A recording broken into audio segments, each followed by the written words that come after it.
There's two more of these.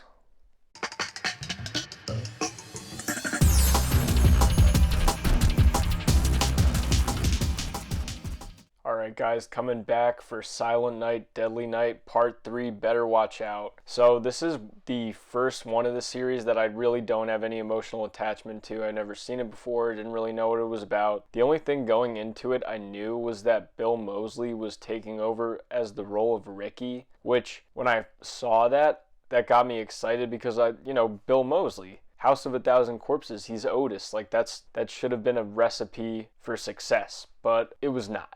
It was not at all. And it's so weird because it just feels like Ricky's a completely different character in this movie. They don't really give him any kind of that energy or personality that he had in the first movie.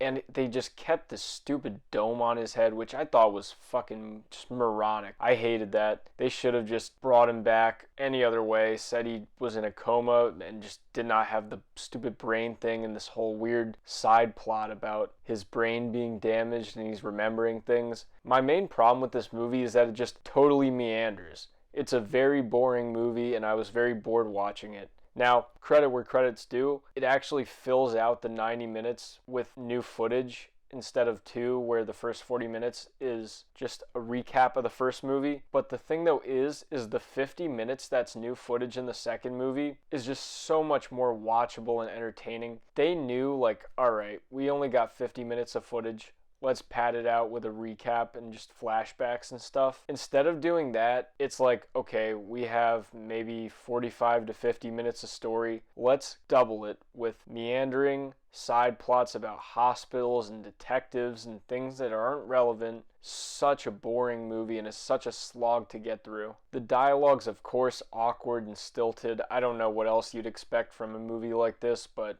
it's there. And the character of Laura acts like a child despite being well into adulthood. Not only that, but I can't help but feel like the people who made this movie didn't even watch the first two, because I think they're straight up just conflating the characters of Billy and Ricky. I don't think that they're distinguishing the difference between the two of them. I think they're just molding them into one character and just calling him Ricky, because it seems like they get confused about it. Going back to the Bill Moseley thing, this is just such a missed opportunity. He's such a great actor and he delivers a lot of energy that I would have thought would be perfect for the role of Ricky, but instead they just squander him, make him kind of mute, and he really just kind of sleepwalks through this movie. No one acts like normal people, of course. And if that's not bad enough, they don't show the kills, which irks me, because in a movie like this, that is the one thing that could possibly entertain me. I just can't. They have a blind character who sees things. Laura's blindness just turns on and off on a dime.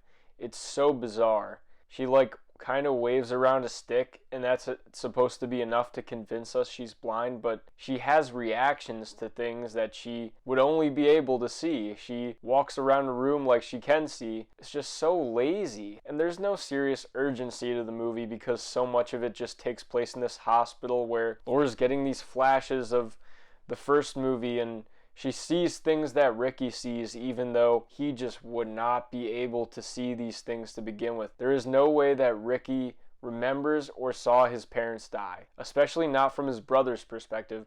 And that's more evidence to my point that they are just conflating the characters of Billy and Ricky and just combining them into one guy at this point. I just find these movies to be a lot more interesting when they are following the perspective of the killer. The first movie's from Billy's perspective, and I found that a lot more interesting because it makes you sympathize with him a lot more and you kind of follow him on this journey into darkness. And then in the second movie, as goofy as it is, you're following Ricky through his journey and you're very entertained by it. I like following this central character and he's a lot more interesting than I can imagine whatever kind of final girl or final survivor they could have possibly pulled in that movie. I think they made the wise choice of just following Ricky's story. And then in this one, they do a complete 180 and now they're following this Laura girl who has a psychic connection for some reason to Ricky. They're adding all these weird technological elements into it, weird supernatural elements that just were never previously part of the franchise. And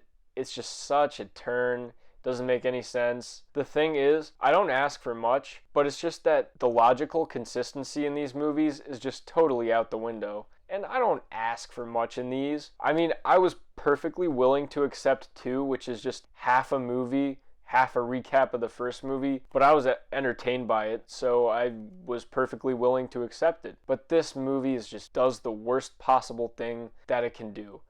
It bores me. I hate being bored by a movie. They just pad out the runtime with all these superfluous subplots, and again, they just waste time in this hospital doing nothing. They have this investigation going on with the doctor who brought him back and this cop that wants to put him down, and it goes nowhere because it just wind up dead. So it really does not matter. I wish I had more to say positive about this movie, but I really don't know if I do have anything positive to say. I was just waiting for it to be over. It felt long. That's never a good thing. This movie's like an hour and a half. The characters just didn't interest me, didn't entertain me. There was nothing to really bring me in. I don't think that there's any amount of nostalgia that would have made me appreciate this. I don't think I would have liked it even as a kid. It's just a very dull, lazy cash-in. It's clear that they don't know what made the first movie work.